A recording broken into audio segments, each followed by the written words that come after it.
So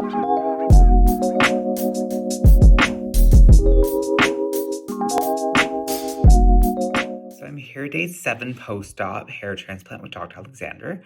I didn't post anything yesterday just because there's nothing really to report.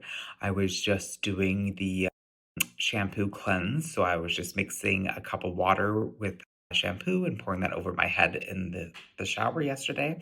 I did that today as well. This morning, I did get a message from the clinic saying that I could start using hair fibers to put on my head. So those are just to really mask the hair transplant so that's not visible for people.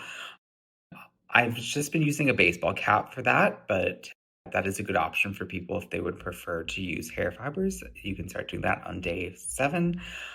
Other than that, there's nothing really to report. The pain is very minimal. And if you can see, everything looks like it's kind of scabbing over. And yeah, there's nothing really to report. Just sleeping on my back still till day 10. But other than that, I will keep you posted till tomorrow.